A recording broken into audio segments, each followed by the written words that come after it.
Okay అండి. ఆ కృష్ణ పరమాత్మ తానే ఉండి ఈ తన భగవద్గీతను నడిపిస్తారు. సో, ఆహ్, కర్మ గురించి సెకండ్ చాప్టర్ కర్మ గురించి చదువుతున్నాము. ఇప్పుడు అందులోనే మిగిలిన భాగం అన్నమాట. సో, ఇక్కడ ఏం చెప్తున్నారంటే శ్రీకృష్ణుల వారు, ఇప్పుడు మనము వాటర్‌లో గనక అంటే పారుతున్న నీటిలో గనక అంటే ఆహ్, చక్కగా నిండుగా పారుతున్న నీటిలో స్లోగా కదులుతున్న నీటిలో ఒక రాయి తీసుకుని, ఒక చిన్న రాయి పెంకు లేదా చిన్న రాయి తీసుకొని ఇలా వేసామనుకోండి.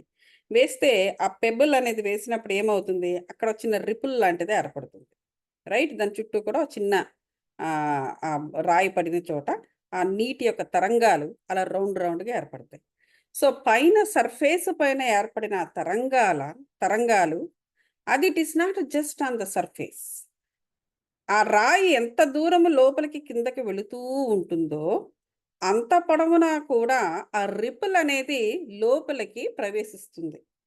ప్రవేశిస్తూ ఆ నీటిలోని ఆ లోపల మందంగా ఉన్న ఆ నీటిలో అలజడిని రేపుతూ ఉంటుంది. అలజడిని రేపుతూ కేవలము ఆ ఒక్క స్పేస్‌లోనే లోకలైజ్ అవ్వకుండా, దాని పక్కనే ఉన్న నెక్స్ట్ స్పేస్‌లో కూడా ఆ అలజడిని అది ప్రవేశింపజేస్తుంది.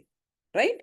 సో, అదే మాదిరిగా ఇక్కడ ఏం చెప్తున్నారంటే, ఆ సర్కిల్స్ ఇంకా ఇలా వైడెన్ అయ్యి, ఆ రిపుల్ అనేది ఆ సర్కిల్స్ ఇలా తరంగాల సర్కిల్స్ ఇంకా వైడెన్ అయ్యి దాన్ని ఇంకా క్రాస్ చేసుకుంటూ లేదా ఒక రిపుల్ కాస్త 2 రిపుల్‌గా, 2 తరంగాలుగా ఏర్పడి వైడెన్ అయ్యి, ఆ 2 కలిసిపోతూ ఉంటాయి. అలా వైడెన్ అవుతున్న కొలది ఏమవుతుంది? ఆ వాటర్‌లో అలజడి పె పె పెరుగుతున్న కొలది అది ఇంకలా వైడెన్ అవుతూ, ఆ రిపుల్ అనేది ఆ తరంగాల యొక్క సర్కిల్స్ అనేవి ఇంకా పొడవు పెరుగుతూ ఉంటుందనమాట.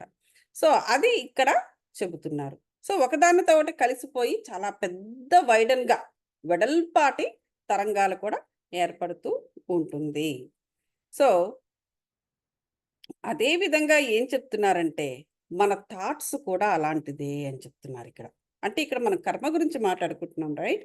సో, కర్మ అనేది ఏ విధంగా ఉంటుందో దాని గురించి మాట్లాడుతూ, థాట్స్ అనేవి ఏ విధంగా ఒక కర్మ చెయ్యాలి అంటే, కర్మ అంటే చేసే పని. ఆ థాట్ అనేది చాలా ఇంపార్టెంట్. సో, ఆ థాట్ అనేది ఈ కార్మిక ఎవల్యూషన్‌కి ఎలా కనెక్ట్ అయ్యి ఉంది? అంటే మన బాడీలో ఒక భాగము తల. తలలో ఉండేది బ్రెయిన్. ఆ బ్రెయిన్‌లో స్థాపితమై ఉండేది మైండ్. మైండ్ అనేది ఎలా ఫార్మ్ అవుతుంది? థాట్స్ వల్ల. When you have thoughts like thought after thought మనం ఆలోచిస్తూనే ఉంటాము. ఆ బాక్స్‌లో ఒక్కొక్క థాట్ అక్యుములేట్ అవుతూ ఉంటుంది. So, just like here. ఇప్పుడు ఇక్కడ మనకి అలాగే చెప్తున్నారు గదా! సో, అదే విధంగా మన ఆ పర్టిక్యులర్ కర్మను మనము ఇంక్రీజ్ చేసుకుంటున్నాము. ఇప్పుడు ఒక థాట్ ఇలా వచ్చి వెళ్ళిపోయింది అంటే అది వేరే. అంటే అక్కడికి ఆ కర్మ అయిపోయింది. అంటే you did not give enough time to manifest it. అలా కాకుండా మనం ఏం చేస్తాము, కంటిన్యూయస్‌గా ఒకటే విషయం గురించి ఆలోచిస్తూ ఉంటాము. సో, ఇక్కడ ఏమవుతుంది, ఆ కార్మిక్ స్ట్రక్చర్‌ని మనం పెంచుతున్నామక్కడ. మన కర్మ చేస్తూ ఉన్నాము. కర్మ అంటే ఓన్లీ కర్మేంద్రియాలు ఈ చేతులు, కాళ్ళతో ఏదో ఎక్కడికో ప్రదేశానికి వెళ్లి చేయడం వరకే అదొకటే కర్మ అనుకోకూడదు. ఈ బుర్రలో చేస్తున్న పని కూడా ఒక కర్మే. అది కూడా కంట్రిబ్యూట్ చేస్తుంది. ఈ కార్మిక స్ట్రక్చర్‌లోకి. అది ఇక్కడ మనకు పూర్ణాత్మ గారు, శ్రీకృష్ణుల వారు మనకు చెప్తున్నారనమాట. సో, కాబట్టి ఎలాగ పనిచేస్తుంది అంటే, నువ్వు వేసిన ఒక పెంకు ఎలాగైతే ఎంత లోతుకెళ్తుందో, లోతుకి వెళుతున్న కొద్దీ ఎలా అలజడిని ఆ నీటిలో ప్రవేశింపజేస్తూ ఉంటుందో, ఆ ప్రవేశింపజేసి అక్కడితో ఆగుతుందా? లోకలైజ్డ్‌గా ఉంటుందా? ఆహా! ఉండదు. ఆ పక్కన ఇంకా వెడల్పుగా ఆ తరంగాల్ని అలాగా అది ఇంకా ముందుకు తీసుకెళ్తూ ఉంటుంది. వెడల్పవుతూ ఉంటాయి ఆ తరంగాలు. ఆ పక్కనున్న ప్రదేశాన్ని కూడా అది డిస్టర్బ్ చేస్తుంది. అదే విధంగా మన థాట్స్ కూడా అనేసి ఎప్పుడైతే ఆ థాట్స్ ఆ విధంగా మనం చేసుకుంటూ వెళ్తామో what happens thought produces results. అప్పుడు నీకు దాని యొక్క పర్యవసానము అనేది జరుగుతుంది. మేనిఫెస్ట్ అవ్వడం మొదలుపెడుతుంది అనేసి మనకు పూర్ణాత్మ గారు చెబుతున్నారు ఇక్కడ. కృష్ణ వారు చెబుతున్నారు. సో, కాబట్టి కాబట్టి ఏం చెప్తున్నారంటే, ఈ డిస్టర్బెన్సు అది కేవలం ఇక్కడికే ఆగిపోదు. మనం ఇంతకు మునుపే చెప్పుకున్నాం సోల్ అని. ఆ సోల్ లెవెల్‌లో మన సోల్ అని ఎలా వ్యాపించి ఉంది? యూనివర్సల్‌గా వ్యాపించి ఉంది. అందులో ఒక చిన్న భాగం, ఒక చిన్న పీస్ ఆఫ్ సోల్ మనము. ఒక పీస్ ఆఫ్ సోలు ఒక మానవ జన్మ ఎత్తి ఏవో చేస్తున్నాం మనం. బట్ అల్టిమేట్‌గా this soul is connected to the universe. It's a universal soul మనది. కాబట్టి ఇప్పుడు మనము ఏదో చిన్న పెంకు వేసి దానికి అలజడిని పెంచినట్టుగా మన థాట్ అనేది it is not just localized there. మనలో జస్ట్ లోకలైజ్డ్ దేర్. సిన్స్ ఆత్మ అనేది సర్వవ్యాప్తమైనది కాబట్టి ఆ అలజడి అనేది యూనివర్సల్‌గా ఉంటుంది. ఎందుకు? Spirit is universal. సో కాబట్టి అటువంటి డిస్టర్బెన్సెస్ వచ్చినప్పుడు the disturbance has to be worked of. దానిపైన వర్కౌట్ చేయాలి అని చెప్పేసి మనకిక్కడ చెబుతున్నారు. The most transient and secret thought entertained in the mind ruffles and calm of the spirit universal and the disturbance has to be worked of. So మనకేంటి ఇంకా బాగా అది ఇప్పుడు చెప్తున్నదే అలా చెప్తున్నారనమాట. కాబట్టి కాబట్టి ఇక్కడ ఏంటంటే మనకు అర్థం చేసుకోవాల్సింది ఏంటంటే కర్మ అనేది ఆ విధంగా ఉంటుంది. మనకు చేసే కర్మ. మనకు మామూలుగా కూడా కర్మలనేవి 3 రకాలుగా మనం చేస్తాము. రైట్? ఒకటి ఏంటి? భావనల చేత. అంటే ఈ బ్రెయిన్‌లో నడిచేది. దాన్నేమంటారు? భావనా క్షేత్రం అంటారు. రైట్? ఇంకోటేంటి? మాటల ద్వారా. మనకో థాటొచ్చిందంటే వెంటనే బయటకి చెప్తాం. ఎవరికి మీద కోపం వచ్చిందంటే వెంటనే తిడతాం. సో, మాటల ద్వారా కూడా మనం కర్మ చేస్తూ ఉంటాం. దీన్నేమంటారు? వాక్క్షేత్రం అంటారు. ఈ 2 కాకుండా ఇక చేతల ద్వారా. అది ఇంక వెంటనే ఒక థాట్ వచ్చిందంటే వెంటనే యాక్షన్‌లో పెట్టడం. ఇంకంతే. అది చేతనల ద్వారా. చేతనాక్షేత్రం అంటారు. సో, మానవుడెప్పుడు కర్మలనేవి కేవలం 3 రకాలుగానే చేస్తాడు. ఒకటి ఎయిదర్ వర్డ్స్ చేత గాని, లేదా భావనల చేత గాని, లేదా చేతనల చేత గాని. చేతనల చేత చేశారంటే ముందు 2 ఉంటాయి. అలా. ఓన్లీ మాటలకు ద్వారా మాత్రమే కర్మ చేస్తే రెండోది ఉండొచ్చు, మూడోది ఉండకపోవచ్చు. కానీ చేతనల వరకు వెళ్ళాయి అంటే ఈ 2 కూడా అక్కడ ఆల్రెడీ అక్యుములేట్ అయ్యి ఉన్నాయని మనం అర్థం చేసుకోవాలి. సో, కర్మ అనేది ఏంటంటే మనకు అదేమి అంటే ఒక పర్సనల్ ఎఫెక్ట్ లాంటిదనమాట. ఇది చాలా కంప్లీట్‌గా మన పర్సనలైజ్డ్ ఎఫెక్ట్ ఇది. అది ఇక్కడ చెబుతున్నారు. అది. ఇంకొకటేం చెప్తున్నారంటే, ఈ కర్మ అనేది ఎంత బాగా పాతుకుపోయి ఉంటుంది అంటే, మనం కర్మ చేసిన తర్వాత కంప్లీట్‌గా దాన్ని కంప్లీట్ చేసుకొని, అంటే కర్మ అంటే ఏదైనా ఏ కర్మ చేసినా దాని నుంచి కంప్లీట్‌గా విజ్డమ్ తీసేసుకొని we should be free of that. ఎప్పటికి? చనిపోయే టైంకి. లేకపోతే ఇక్కడ ఏం చెప్తున్నారంటే శ్రీకృష్ణుల వారు at the time of death మన హిందూ ఫిలాసఫీ ఏం చెప్తుందంటే, ఇప్పుడు మనం ఈ కర్మ ద్వారా అక్యుములేట్ చేసుకునే ఏదో ఒక క్యారెక్టర్ ఉంటుంది. అది అనవసరం. అది ఏంటి మనం చేసే ఇంకొక పెద్ద పని ఏం చేస్తూ ఉంటామంటే మానవులు చేసిన కర్మని దాన్ని పర్సనలైజ్ చేసుకుంటూ ఉంటారు. అదొక ప్రాబ్లమ్. ఎందుకంటే అదే ఏమవుతుంది? అదే ఒక వ్యక్తిత్వంగా, ఒక పర్సనాలిటీగా మారిపోతుంది. అసలు యాక్చువల్‌గా ఒక ఆత్మ భూమి మీదకొచ్చినప్పుడు దానికి ఎటువంటి పర్సనాలిటీ ఉండదు. పుట్టంగానే ఏం పర్సనాలిటీ ఉంటుందండి? ఎక్కడి నుంచొస్తుంది ఈ పర్సనాలిటీ? ఎవరు తయారు చేస్తున్నారు ఈ పర్సనాలిటీ? మనమే. ఎప్పుడైతే మనము ఒక ఆధ్యాత్మిక మైండ్ నుంచి ప్రాపంచికపు మైండ్‌లోకి వెళ్ళిపోతామో, ప్రపంచంలో ఏ విధంగా అయితే సొసైటీస్ బిల్డప్ అయ్యి ఉన్నాయో, వాటన్నిటి యొక్క గుణాల్ని మనము అబ్జార్బ్ చేసుకొని, దాన్నొక క్యారెక్టర్‌గా మానవుడే మలుచుకుంటున్నాడు. సో, ఆ క్యారెక్టర్‌లో నుంచి బయటపడడు. ఇదంతా ఒక ఒక నాటకము. పుట్టడము, చనిపోవడము కరెక్టే. కానీ మధ్యలోనే జీవితం ఉంది, అది కూడా కరెక్టే. కానీ నువ్వు ఎలా జీవిస్తున్నావు అనేది మాత్రము చాలా ఇంపార్టెంట్ అది. నువ్వు అసత్యాన్ని సత్యంగా నమ్మి నువ్వు జీవిస్తున్నావా? లేదా సత్యంతోనే ఉన్నావా? ఇది చాలా ఇంపార్టెంట్. సో, బయట కనిపించేవన్నీ కూడా సొసైటీ డెవలప్‌మెంట్‌కి బిల్డ్ చేసుకున్నది. ఇలాగ బ్రతకాలి అనేటువంటిది చాలామంది చాలా రకాలుగా బ్రతుకుతుంటారు. ఆ రకరకాల బ్రతికే విధానాలన్నీ కూడా మనకి వేదాలు గాని, రాజ్యాంగంలో గాని ఎక్కడ ఉండవు.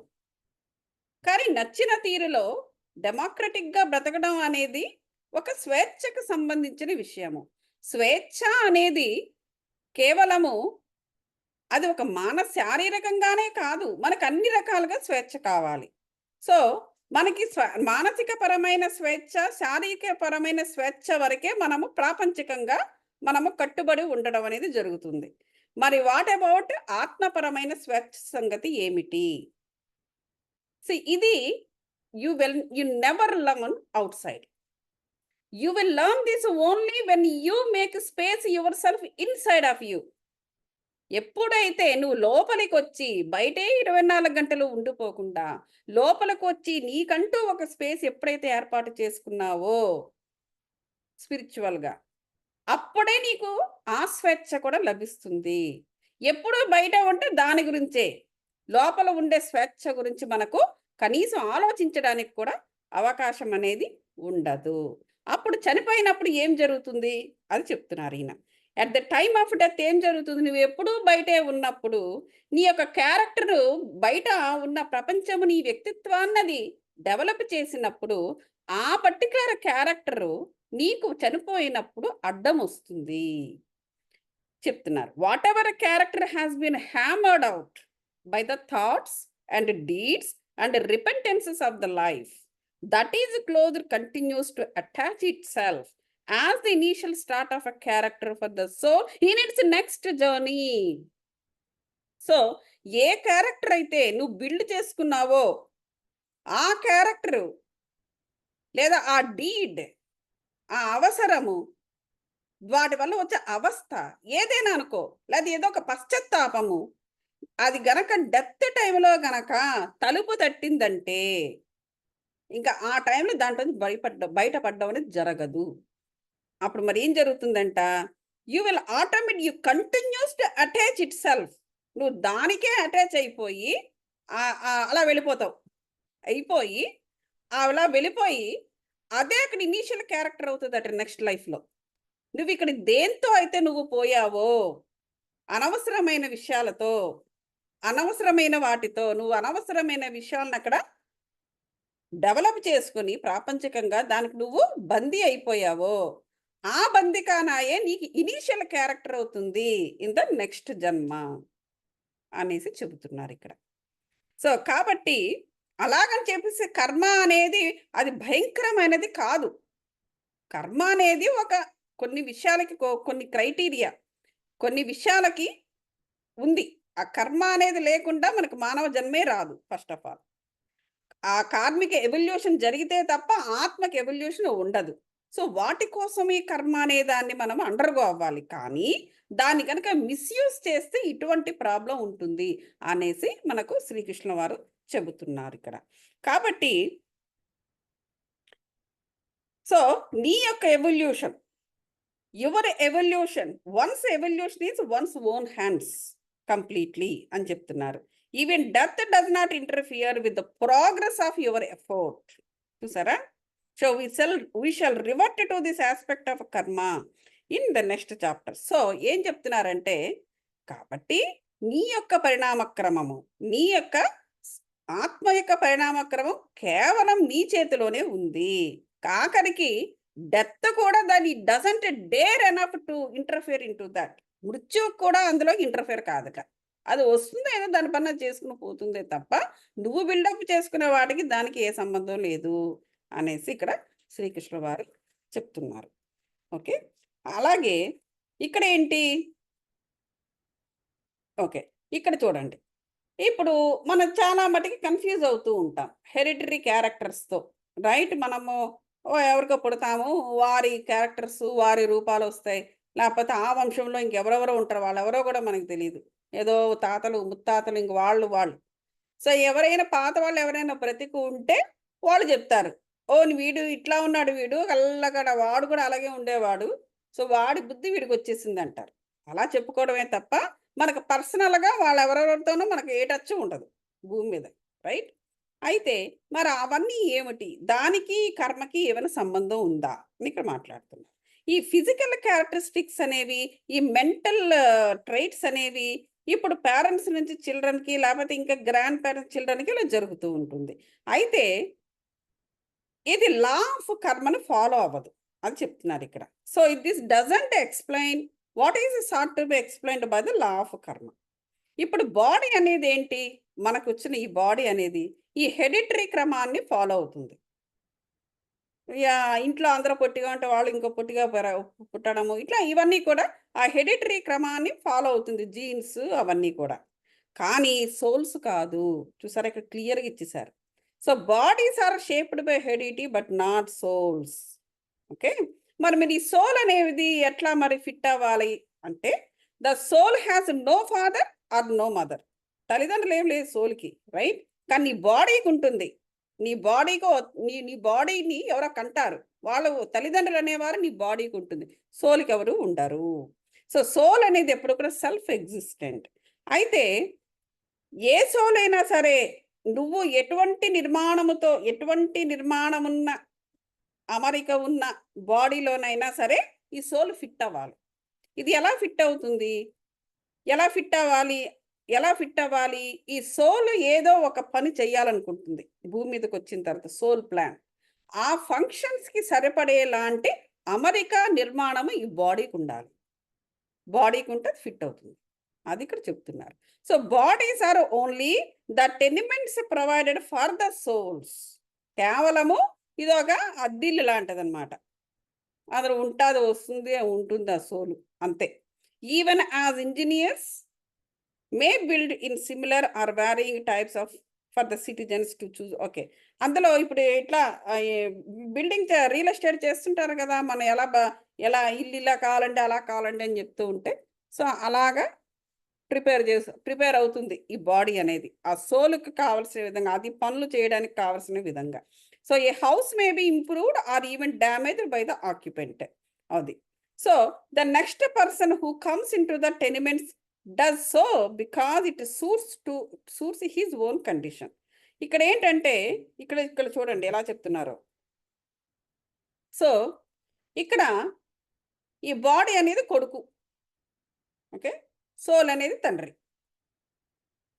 సో, నచ్చని పనులు చేయకపోతే ఈ బాడీని అంటే సన్‌ని, కొడుకుని తండ్రి రూయిన్ చేయొచ్చట. చూడండి. A father may ruin the coming son's body. అంతే కదా! ఇప్పుడు లోపల గనక మన సరైన ఆలోచనలు, నెగెటివ్ ఆలోచనలు గనక పెట్టుకుంటే ఏమవుతుంది? ఏ మనకున్న 7 శరీరాల్లో ఏదో ఒక శరీరం మీద లేదా 7 శరీరాలు అంటే పోనీ ఫిజికల్ బాడీ వదిలేయండి. 6 శరీరాలు ఏదో ఒక విధంగా సిక్ అయిపోయో, రప్చర్ అయిపోయో ఏదో విధంగా సిక్ అయిపోతాయి. ఆ సిక్‌నెస్ ఈ ఫిజికల్ బాడీ మీద అనారోగ్యంగా బయటపడుతుందని మనం చాలా సెషన్స్‌లో చెప్పుకున్నాం. రైట్? సో, అర్థం ఏంటి? ఎప్పుడైతే నువ్వు సరిగ్గా లేకపోతే, సరియైన ఆలోచనలతో నెగెటివ్‌గా నువ్వుంటే, లోపల ఎప్పుడైతే ఫాదర్ సిక్ అయిపోతున్నాడో, 6 శరీరాల్లో అవన్నీ సోల్సే కదా! సిక్ అయిపోతున్నాడో, ఆ father may ruin the son. ఎలా? ఆ దేహం మీదకి ఆ సిక్‌నెస్ అనంతా తీసుకొస్తాడు. ఎలా? ఏ విధంగా? అనారోగ్య రూపంలో. అంటే ఏంటి? తండ్రి కొడుకుని రూయిన్ చేయొచ్చు. అదే కదా మనం చెప్పుకుంటున్నాము ఎప్పటినుంచో. దాన్ని ఈ ఈ మాటల్లో చెబుతున్నారిక్కడ. రూయిన్ చేయొచ్చు. ఓకే. ఆహ్, అది. ఆ! So, that depends on the stage reached in the karmic evolution of that soul. అది. అది కార్మిక్ ఎవల్యూషన్ జరుగుతూ ఉంటుంది. ఎందుకంటే తన స్థాయిని పెంచుకోవడానికి. ఆ స్థాయిని పెంచుకునేటప్పుడు ఇక్కడ కొన్ని కర్మలను చేయిస్తుంది ఈ బాడీ చేత. ఆ కర్మల వల్ల అది అగైన్ మన కర్మ అనేది ఎలా జరుగుతుందని చెప్పుకున్నాము 3 రకాలుగా. ఒకటి మాటలు లేదా భావనలు లేదా చేతలు. సో ఇవి ఏంటంటే ఎంత చెయ్యాలో అంతే చేయాలి. నోరు ఎంత వాడాలో అంత వాడాలి. ఈ బుర్రని ఎంత వాడాలో అంతే వాడాలి. అలా కాకుండా కాస్త ఎక్కువ తక్కువలు ఏమి జరిగినా కూడా అది that is out of the way వెళ్ళినట్టే. సో దానికొక పర్యవసానం ఉండి తీరుతుంది గదా! ఆ పర్యవసానము ఈ సోల్ మీద పడితే సోలేమో బాడీ మీదకి తీసుకొస్తుంది. ఆ విధంగా తండ్రే కొడుకుని చేస్తాడు అంటున్నారిక్కడ. కాబట్టి ఇక్కడ మనకు అర్థం చేసుకోవాల్సిందేంటంటే, ఈ కార్మిక్ ఎవల్యూషన్ బట్టే ఈ డ్యామేజ్ అనేది జరుగుతూ ఉంటుంది. అంటే నువ్వు ఎలాగా మనం వాడుతున్నామనే దాన్ని బట్టి ఏదైనా కూడా ఈ బాడీనైనా, సోల్‌నైనా మనం ఎంత వాడాలో అంతే వాడాలి. వచ్చామా, ఏదో వాడామా, వెళ్ళామా, వెళ్ళిపోతున్నామా అంతే బస్. దానికి ఎక్స్‌ట్రా చేశాము అంటే అది నెక్స్ట్ అదొక క్యారెక్టర్‌లా తయారయ్యి నెక్స్ట్ జన్మకి తీసుకెళ్ళిపోతుంది. సో, ఇవన్నీ కూడా తీసుకోవాల్సిన జాగ్రత్తలు. So, when the son is born to parents, he appears to inherit their physical and mental characteristics మనకు తెలిసిందే. But in reality what he inherits in his own previous life's accumulation. ఇక్కడ చూసారా? మళ్ళీ ఏమంటున్నారు? మనందరికీ తెలుసు. తల్లిదండ్రుల నుంచి గుణగణాలు, రూపాలు అలాగే ఆ ఇంటి వంశంలో ఎవరెవరున్నారో వాళ్ళందరి నుంచి వాళ్ళ రూపాలు, గుణగణాలు ఇవన్నీ కూడా తీసుకో తీసుకొని రావడం అనేది తీసుకుంటారనేది మనకు తెలుసు. అలాగే అనుకుంటాం. కానీ ఇన్ రియాలిటీ ఆ పర్టిక్యులర్ ఆత్మ చెయ్యవలసిన కర్మలను బట్టే ఇవన్నీ కూడా ఉంటుంటదట. అంటే అర్థం ఏంటి? ఒక ఆత్మ కిందకొచ్చేటప్పుడు వీటన్నిటితో మిగతా ఆత్మలందరితో కూడా ఒక సోల్ ప్లాన్ వేసుకుంటుంది. ఇదిగో నేను ఇటువంటి కర్మలను నేనక్కడ పూర్తి చేయాలి. లేకపోతే కర్మలు చేసినవి అక్కడి నుంచి నేను ఈ విజ్డమ్‌ని తీసుకోవాలి. సో, దీనికి విధంగా ఈ సోల్ ప్లాన్ ఇది. సో, దీని సోల్ ప్లాన్‌కి ఎలాగైతే ఎవరెవరైతే ఫిట్ అవుతారో, వారి కార్మిక స్ట్రక్చర్స్ ద్వారా ఎలా ఫిట్టింగ్ అనేది జరుగుతుందో, అక్కడ సోల్ ప్లాన్ జరుగుతుంది. ఇప్పుడు పర్టిక్యులర్ ఇప్పుడు నేనున్నాను. నేను నా తల్లిదండ్రులకే పుట్టాను. రైట్? నా తల్లిదండ్రులకు పుట్టాను నేను. సారీ, నా తల్లిదండ్రులకు పుట్టాను నేను. సో, నేనలా పుట్టాను అంటే, అవన్నీ కూడా ఒప్పందాలు. నా ఆత్మతోటి వాళ్ళ ఆత్మలు, అలాగే ఇంకా మా తాత ముత్తతలు వాళ్ళెవరో నాకు తెలీదు. కానీ వాళ్ళందరూ ఎందుకంటే వాళ్ళందరికీ ఎనర్జీస్‌ని పోసుకునే కదా! 7 రకాల శరీరాలు, 6 రకాల శరీరాలు తయారైంది. It's all energy right? మనకి 7 శరీరాలున్నాయంటే, ఒక్కొక్క శరీరము it's energy unit. It's energy. ఆ ఎనర్జీస్ అన్నీ ఎట్లా వస్తున్నవి? అవన్నీ కూడా ఆ అమరిక తయారయ్యి, నేను ఈ జన్మలో నేను ఏ పనులు చెయ్యాలని నా సోల్ ప్లాన్‌లో ఉందో, వాటికి తగిన విధంగా ఆ ఎనర్జీస్, ఆ బాడీస్ నేను చేయాల్సిన కర్మలకు కావలసిన విధంగా ఈ ఈ శరీరపు అమరిక ఇవన్నీ కూడా ఆరోగ్యము, మైండ్ ఇవన్నీ కూడా ఆ విధంగా ఫిట్ అయ్యి ఒక నిర్మాణం అయిన తర్వాత అప్పుడు నా ఆత్మ వచ్చి కూర్చుంటుంది. అది కూడా ఆ తల్లిదండ్రులకి ఎందుకు పుట్టాలి? ఇంకో తల్లిదండ్రులకు పుట్టవచ్చు కదా! అంటే అలా కుదరదు. ఎందుకంటే ఇది ఒప్పందము. పైగా నేను చేయాల్సిన కర్మలకి ఫిట్ అయిన తల్లిదండ్రులు వాళ్ళే. ఆ 2 ఆత్మలే. అలాగా అలా ఆ విధంగా నేను చేయాల్సిన పనులకు నా సోలు చేయాల్సిన పనులకు ఫ్రీడమ్ కావాలనుకోండి. అలాగంటి ఫ్రీడమ్ ఇచ్చే కుటుంబం ఆ కుటుంబం. ఆ ఆత్మలు, వారి యొక్క కర్మలు, ఆ కార్మిక్ స్ట్రక్చరు, వాళ్ళ యొక్క ఎవల్యూషనరీ ప్యాటర్న్ వా అవ అవి అవి కూడా సరైన ఎవల్యూషన్‌లో ఉండాలి కదా!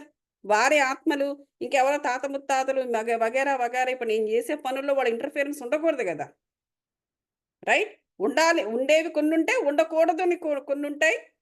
జస్ట్ వెనకాతల ఉండి సపోర్ట్ చేసేవి కొన్నుంటాయి.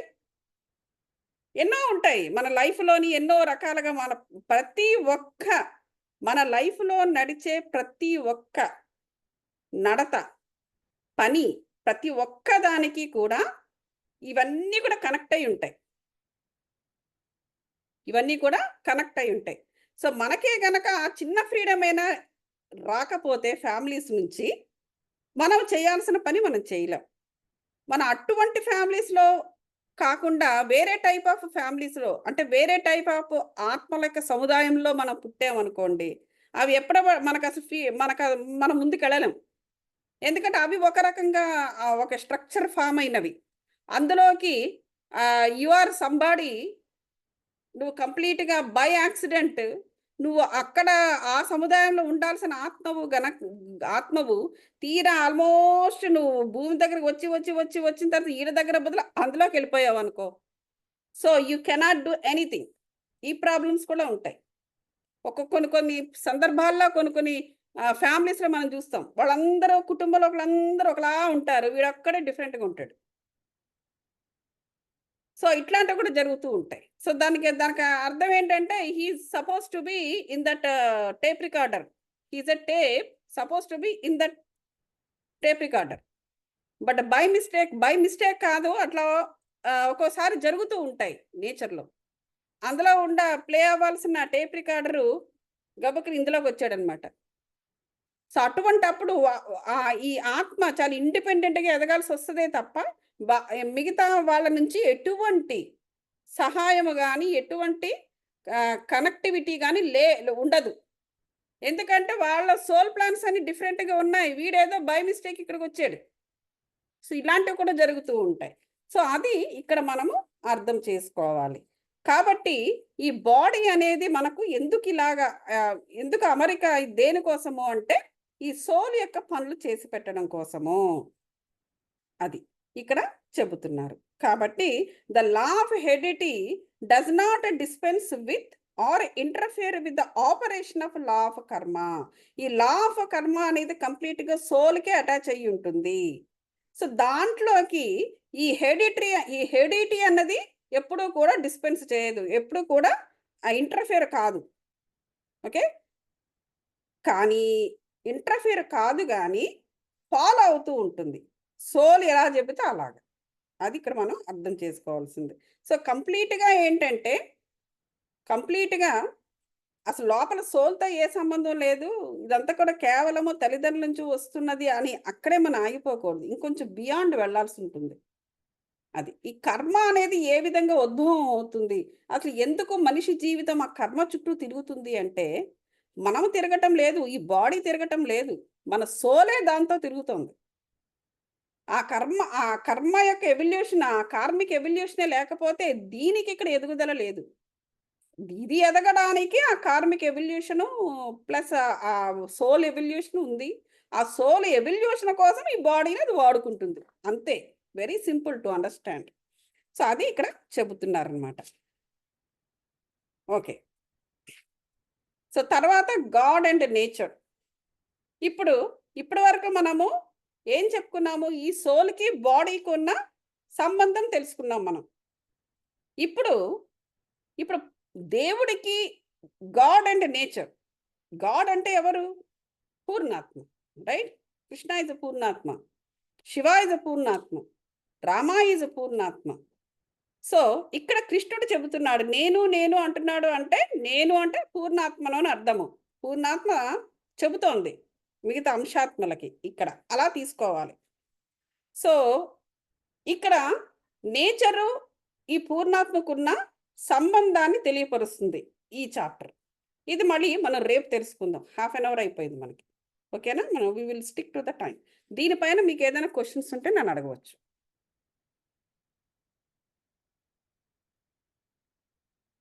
ఎనీ క్వెషన్స్ అండి? క్రాంతి గారు, మణి గారు?